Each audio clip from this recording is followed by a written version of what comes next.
All right. So I chose for opening words, words written by Katie Lee Crane.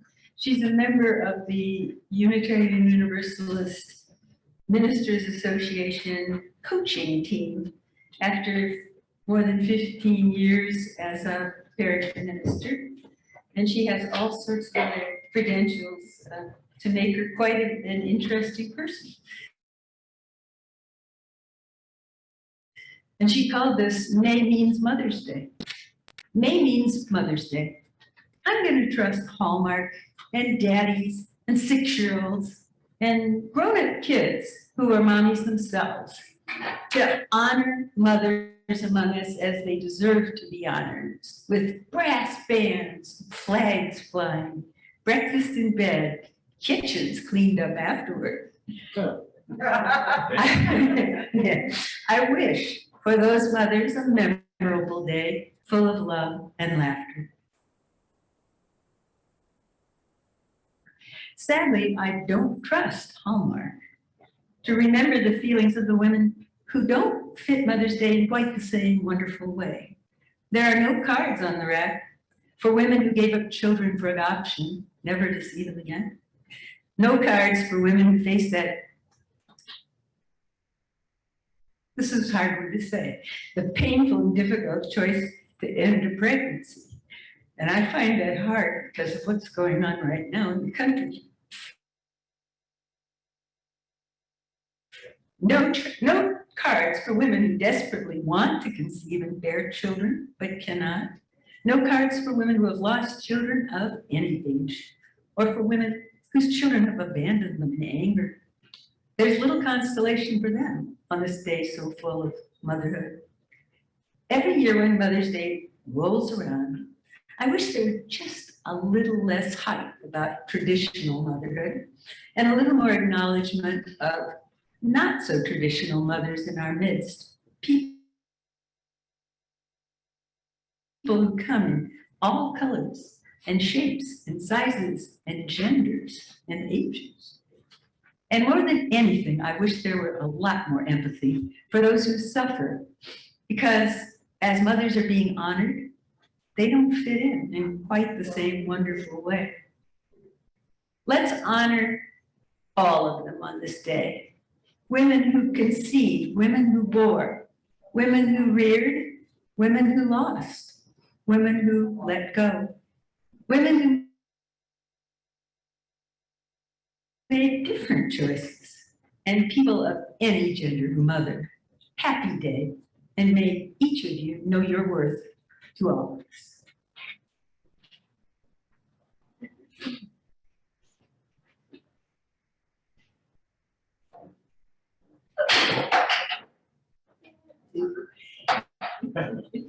It's a spin.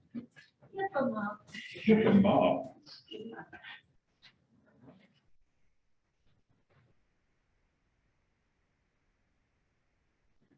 It's your turn. No, not your turn. Is it my turn again? Your turn, Chalice. Oh my gosh. We're gonna light this chalice.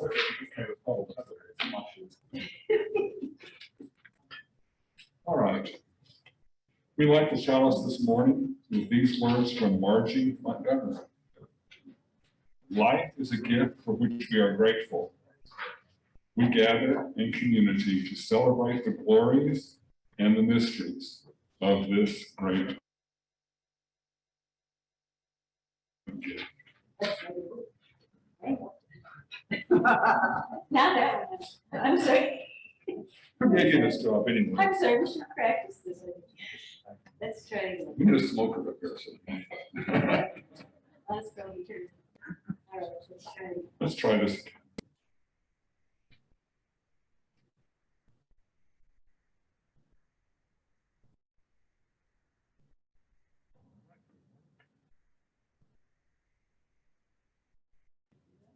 I think that's it for right now.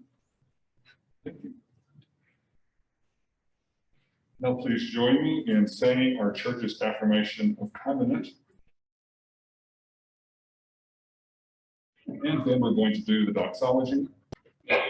You can stand up if you want to, or you can sit there. You can dance a little bit, whatever it is that you feel like doing this morning. Affirmation of Covenant. Love is the doctrine of this church. The quest of truth is our sacrament, and service is our prayer. To dwell together in peace, to seek knowledge in freedom, to serve others in community, to the end that all souls shall grow in harmony with creation. Thus do we covenant with one another.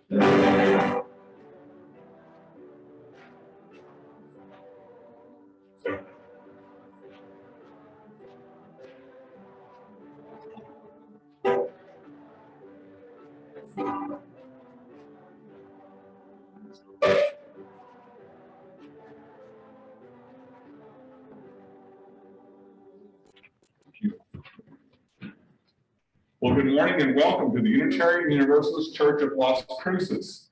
We welcome those of you who are in our sanctuary this morning, as well as you who are joining us via streaming technology. I am Brooks Lewis, and I am one of 4 service associates for this service today, and I am delighted to be with you today. Unitarian Universalism has no creed or dogma. We are a covenant-based church, meaning that we agree to live in relationship with each other according to the Unitarian Universalist principles and our congregation's covenant of right relations. We embrace diversity in all its forms. Everyone is welcome. If you're visiting today, we'd like to meet you. Anyone in the sanctuary visiting here today? Okay. How about any visitors on Zoom today? No? Okay. All right, and I guess what? I know you're shocked. I have announcements today. And here they are. On Sunday, May 15th, which is next Sunday, we will have a flower communion, a service celebrating the joy of spring and the diversity of our community. Please bring a flower or flowers to share with the congregation in a special ceremony. We have a new meeting that is going to be starting on the 17th of May at 6:30 p.m. It's called Death Cafe. We're going to be meeting as a group who shares thoughts and feelings about end-of-life issues. To give each other space to discuss with no interference, listening with our hearts. It's going to be here in the library of the church, starting at 6:30 and going until about 8. There are some flyers just like this out on the table in the foyer if you would like to take one home. It's going to be something new going on. Actually, it's something old going on because we've been talking about death and dying for a long time with this church, as I recall. Let's see, what else? Oh, it's Katie's turn.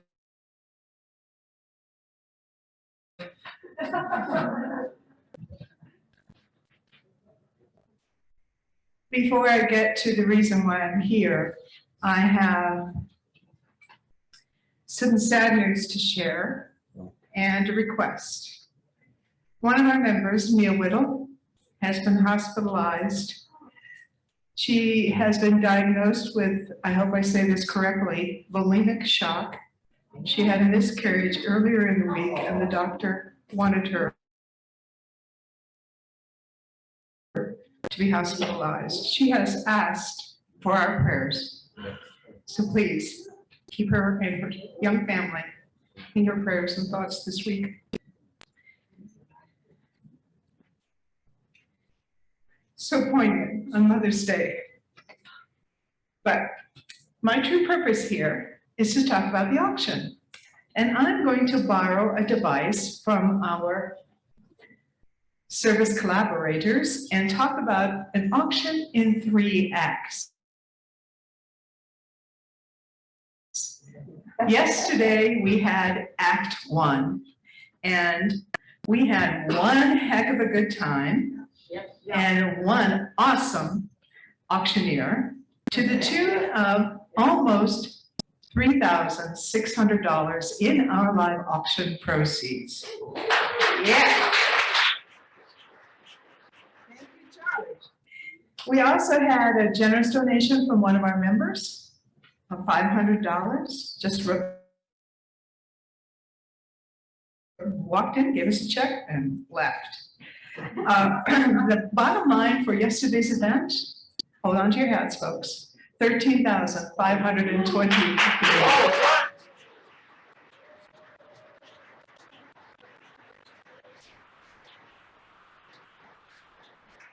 But that was only Act 1. Act 2, we asked, the auction committee asked, and you were generous in your giving. Many of you shared with us treasures, and we recognized the treasures that were donated to the church, and we set some aside because we knew their value was extraordinary. And so we have approximately 25 pieces of art and furniture that we feel if we go to a broader audience, if we seek out the dealers and the art lovers who have deeper pockets than we do and a broader range, we think we can make more money for the church. So the second act will be an online auction, probably in the fall, with those things already donated that have been set aside for this purpose.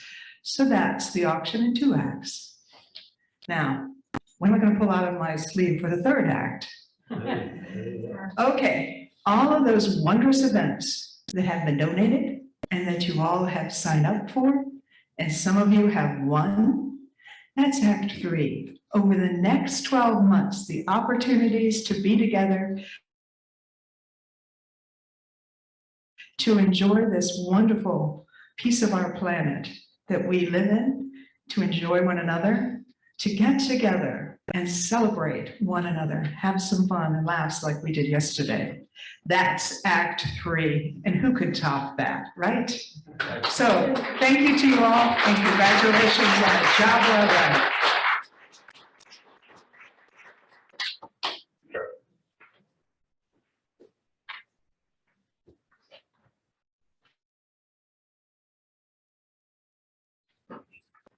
And I will just follow that up by saying thank you for being with us today, and thank you to all who participated in the auction yesterday.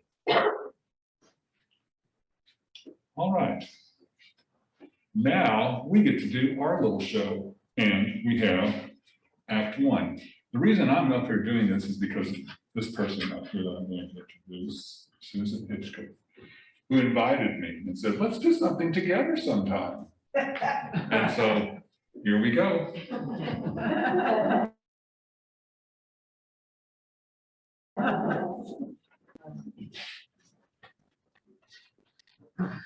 All right, so I was asked to talk about being a mother.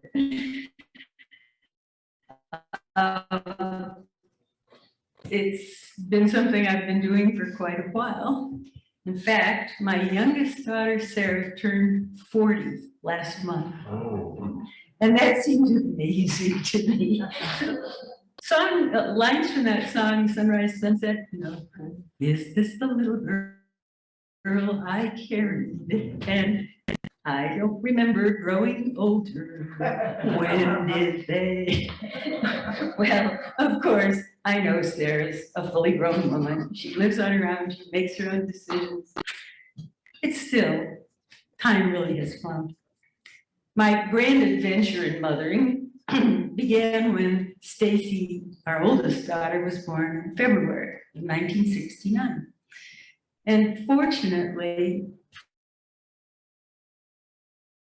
for our little family, she had a daddy who was loving and supportive to share those challenges of parenting.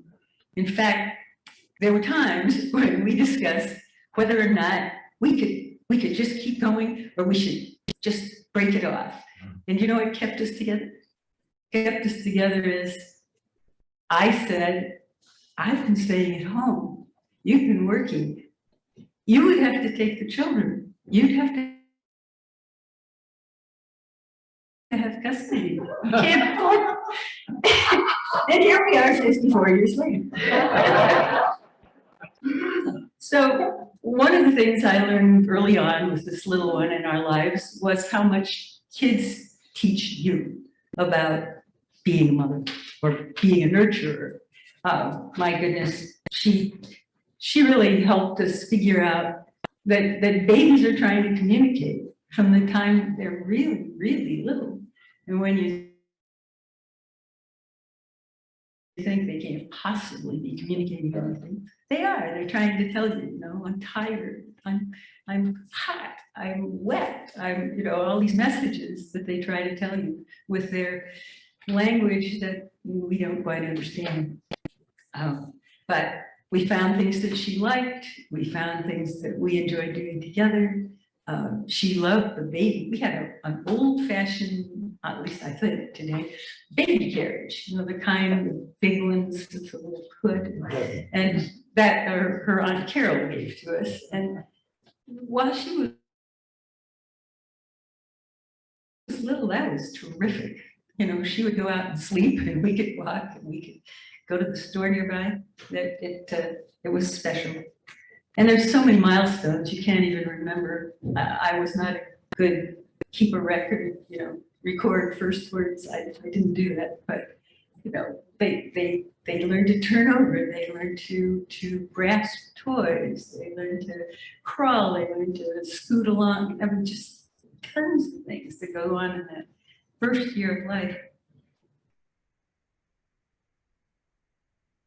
One of I think actually my most exciting thing was that first year was when she began to use her words to try to communicate. And that probably stretched into the second year. I don't remember her being a prodigy, but when she began to talk, she would use words like up. And up was shorthand for pick me up or pick me up now.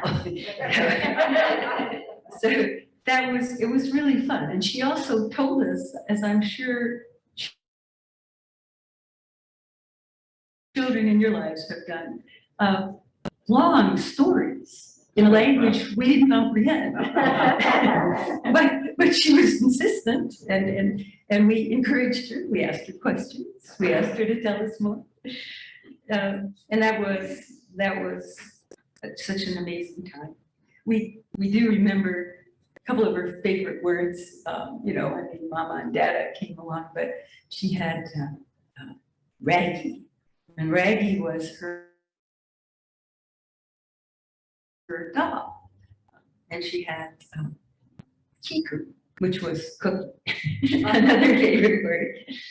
And we remembered a couple of early sentences.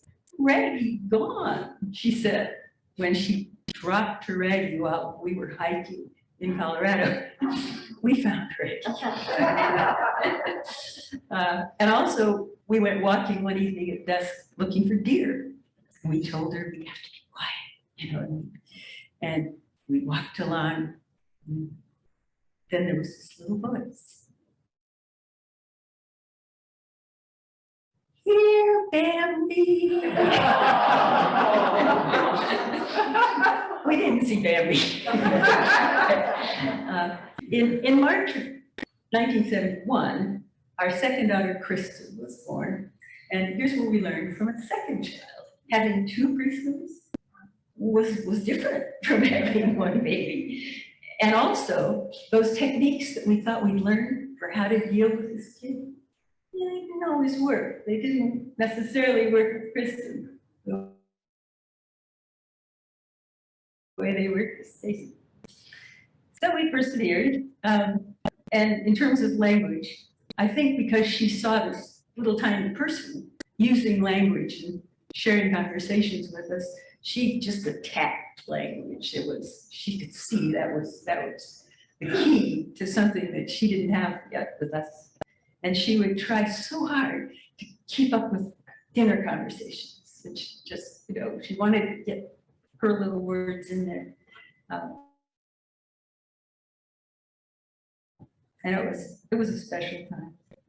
Now, let's see. Oh, I should say one other thing about Kristen, because she, from very early on, was intensely interested in rocks, trees, flowers, plants, puddles, lakes, streams, the ocean. It was just her thing. We'd go for a walk and Stacy'd be right with us and the other one would be back here, bent over, picking up a leaf or a rock.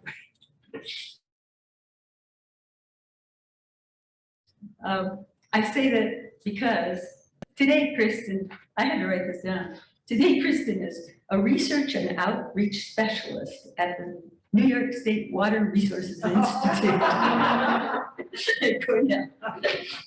But they tried to tell you stuff early on, whether you hear it or not. Now, if you'll fast forward with me through the next 11 years of parenting, because way too much to talk about, but I thought what went on during that time is we learned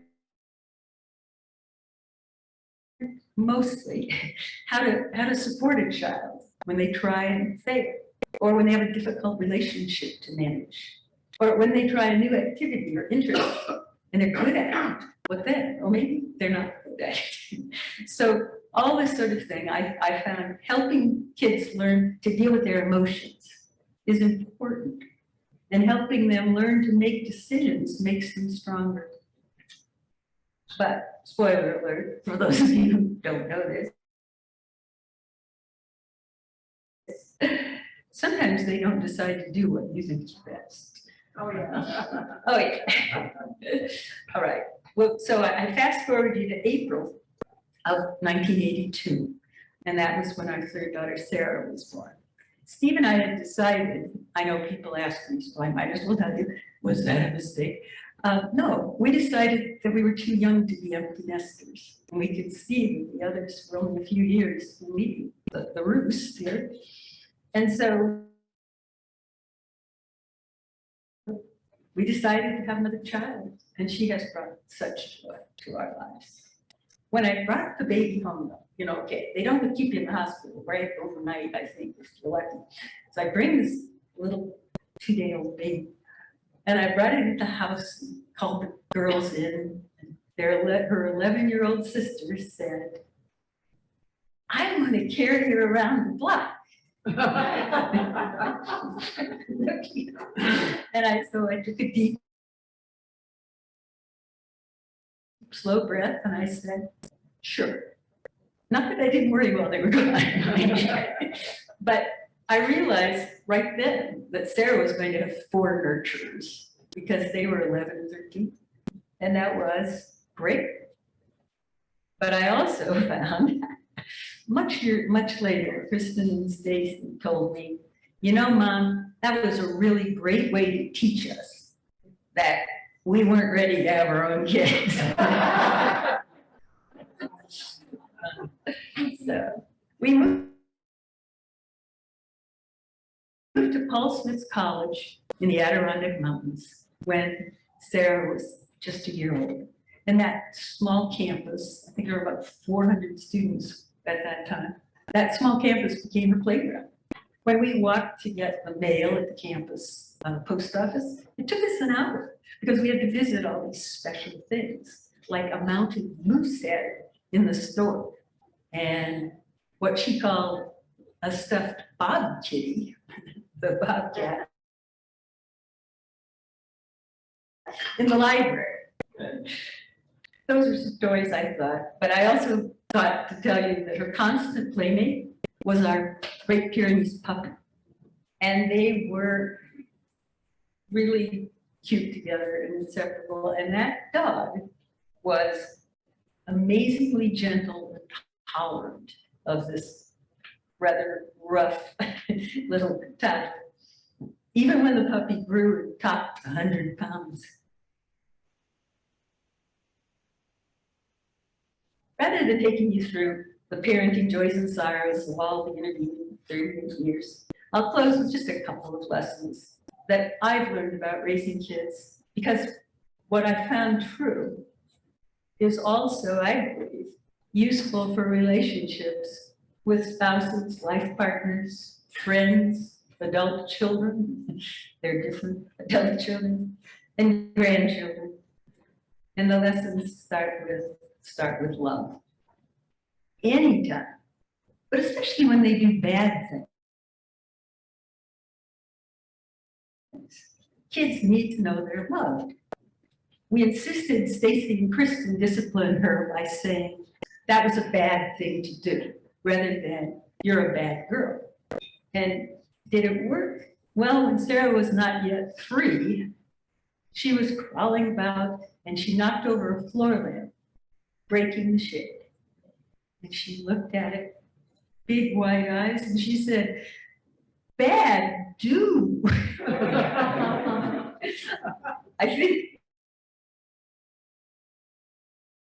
I think it works, and I think it's important. Listening is critically important. You want to tell your kid how to do things and how to fix things. And I will not pretend to tell you that I didn't do that, but it's really a good idea to listen and help them try to determine what they should do next. A third lesson is anger hurts. It's more effective to say, I need some time to calm down before we talk about this. Because screaming, "Go to your room now," is punishment.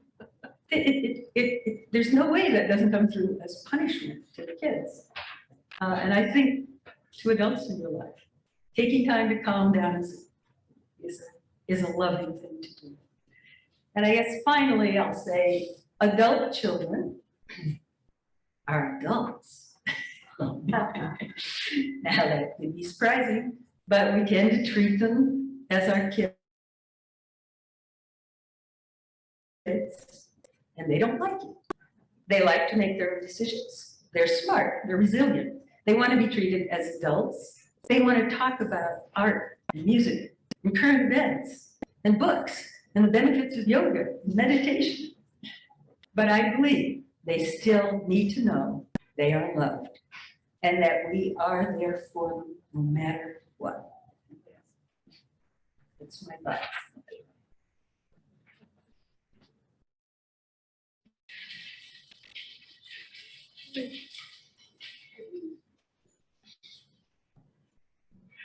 Hi, I'm Savannah. I'm 14 years old and I'm a freshman at Centennial High School. This is my mom. Hi, I'm Jeannette. I'm the proud mother of Savannah, and we're really happy to be celebrating Mother's Day today with all of you. Being a mother is an extremely large part of how I identify myself. I've wanted to be a mother for as long as I can remember, and a big part of that was how I was influenced and how I was nurtured and raised by my own mother. And in fact, a lot of you probably know her, Joan Hipkins. She's a member of this church as well. And growing up, and even still today, my mother was all about sacrifice for her children, providing the best opportunities and guiding us children to make the smartest decisions for the brightest future. And so much of how I mother is influenced by her. Having served a 20-year active duty military career, it was more challenging than you can probably imagine raising Savannah. Probably harder for her. But now, as a retired officer, I'm around a lot. A lot. Probably harder for her. But I think that backdrop has really shaped Savannah's perspective on what it means to be nurtured and mothered. Being nurtured and mothered is about making sure your parent is providing shelter, food, clothing, love, and attention. However, to me, it's much more than that. I'm not saying that those things aren't important, because they definitely are. But the way I've been nurtured and mothered goes way beyond that. Sometimes it's more than basic necessities. Sometimes it's about things you don't even realize you need. Here's what I think it means to be mothered, and this is from personal experience. Being mothered is getting to go on play dates to make new friends. Being mothered is having a birthday party saved from the swarming yellow jackets and collapsing bouncy castle. Being mothered is getting to try new sports, dance, t-ball, soccer, running, gymnastics, softball, parkour, basketball, and of course, swimming. Being mothered is getting to join Girl Scouts only because your mom agrees to be the new troop leader, and she still is 10 years later. Being mothered is coming along on business trips because your mom will miss you too much, especially the one where you get to go to Australia for 2 weeks. Being mothered is making sure your mom gets to talk to you every day, even when she's deployed to Afghanistan. Being mothered is making sure your dad knows every little thing in order to take care of you when your mom is deployed to Afghanistan. Being mothered is having your chaperone on your field trip to George Washington's Mount Vernon home. Being mothered is calming you down because you're afraid of bugs. Being mothered is years of post-practice nighttime hair braiding when you and your mom are dead tired while using a nebulizer for your asthma. Being mothered is having the opportunity to perform the national anthem at your mom's Air Force retirement ceremony, along with designing a cake. Being mothered is ensuring you get to go to the best middle school in town, even though you're out of district. Being mothered is when your mom becomes a swimming official to help out your swim team and to see you more often during meets. Being mothered is having your mom by your bedside for the 21 days and nights you're in pediatric ICU. Being mothered is when you get surprised with the dog you've been begging for years. Being mothered is when your mom steps up to be a coach and lead the team when your head coach suddenly passes away and you don't know how you'll continue. Being mothered is when your mom stays up with you until midnight, helping you study for AP European history, quite possibly on multiple occasions. Being mothered is spending more than 30 minutes to help you squeeze into a $600 technical swimsuit that you're only going to wear 2 or 3 times. Being mothered is getting to grow up as a lifelong UU, no matter where you've lived. Literally, I've been a UU since the day I was born, just like my mom. Being mothered is having someone to always be there for the ups and downs. Being mothered is having a role model you can be proud to call your mom. Happy Mother's Day.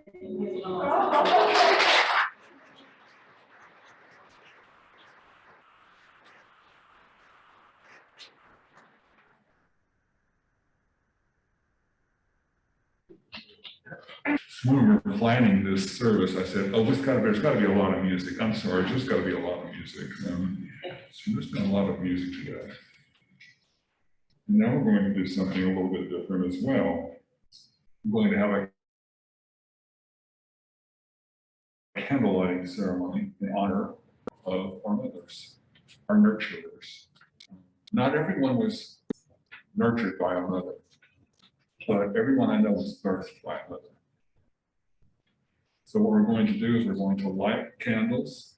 There's also going to be a chant going on, which will be posted upstairs. We'll be chanting, we'll be lighting candles, and we'll be calling out the name of our mother or our nurturer as we light our candle.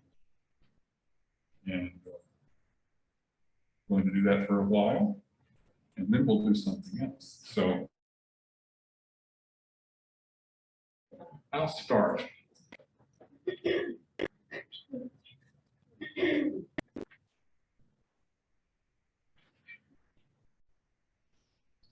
My mother's name is Justine Knighton Lewis.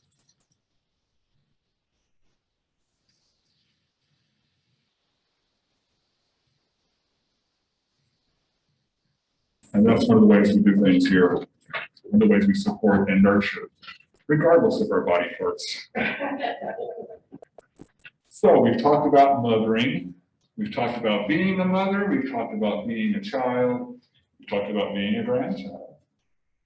So now I want to talk a little bit about my own experience with the great mother.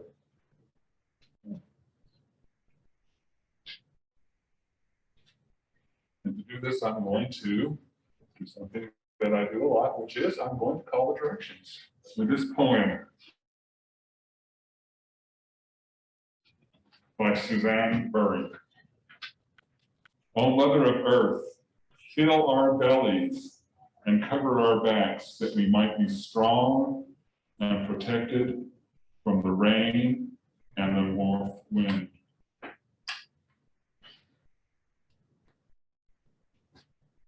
O Mother of Fire, light the hearth that we might come together and love each other in the midst of darkness and cold. O Mother of Water, cleanse our bodies and our minds that we may be there, that we may be free from the dust of our labors and the pain of our cares. O Mother of Air, blow the breath of life into us, that we might be one with the wind, and our spirits soar through the universe. O Mother of Spirit, rock me, hold me, Mother of all mothers. I had a mother and several grandmothers and lots of aunts and lots of other female figures in my life who nurtured me. And I also had male figures in my life that nurtured me. A wonderful father and his wonderful father and his brothers. But what I discovered late in my life is that there is a mother above all that and beneath all that. And that is the mother that we call Earth. The mother that some call Goddess, Gaia. The mother that holds us to her breast with gravity. So far, we haven't flown off into outer space. So far.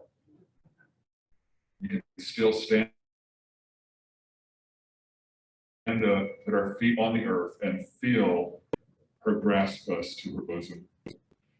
She's the mother that gives us every bite of food that we have, from the time that we're born until the time that we die. Every plant, every beast, every drop of water, every breath of air she gives us, and she gives it freely.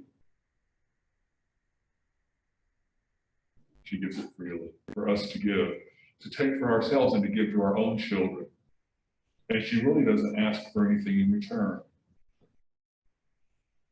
But we know that there are things that we can do, like honoring the gifts that she's given us.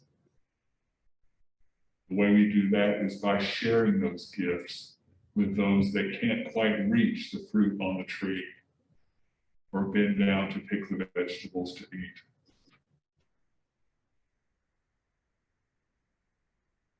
We share because it's been shared with us.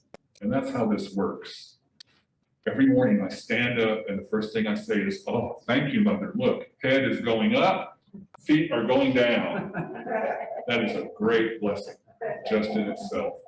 And I honor that mother who continues to nurture me, who continues to show me, and who only wants for me to honor her by saying her name occasionally and by doing the work on the earth.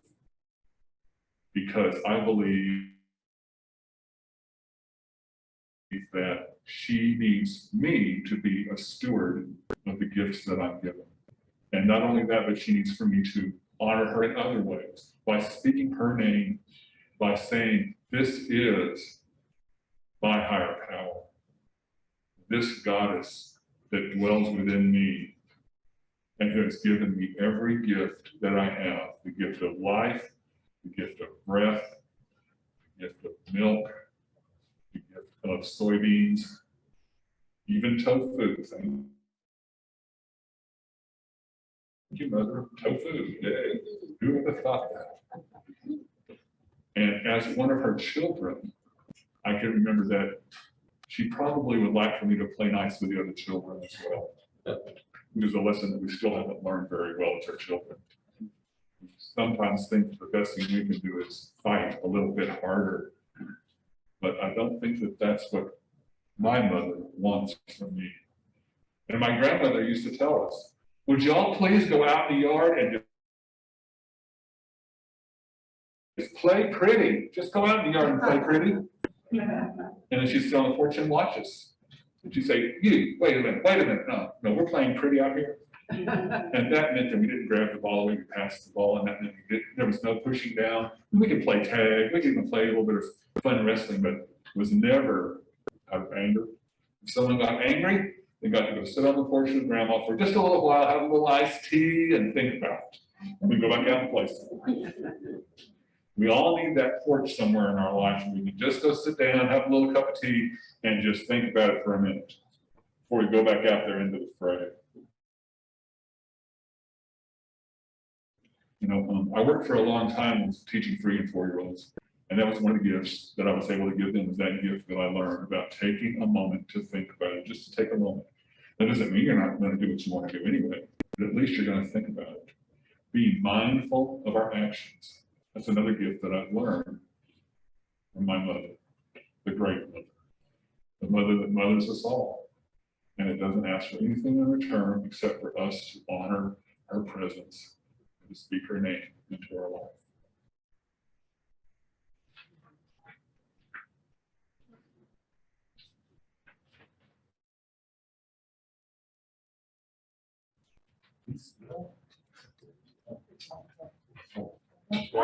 Oh, now we're gonna take your question. Sorry about that. I know you thought it was time to just, oh, now we can go have some tea. Well, first we're gonna do this. It's vitally important for the ongoing work and health of the church that each of us give generously to continue the good work of our Unitarian Universalism in our community. Let's see. The receipt for this quarter is Lutheran Family Services, and that's what we're going to give our change to. So put it in the basket, or you can write a check and send it to the church if you're on Zoom. And now we are going to give some money. Why not?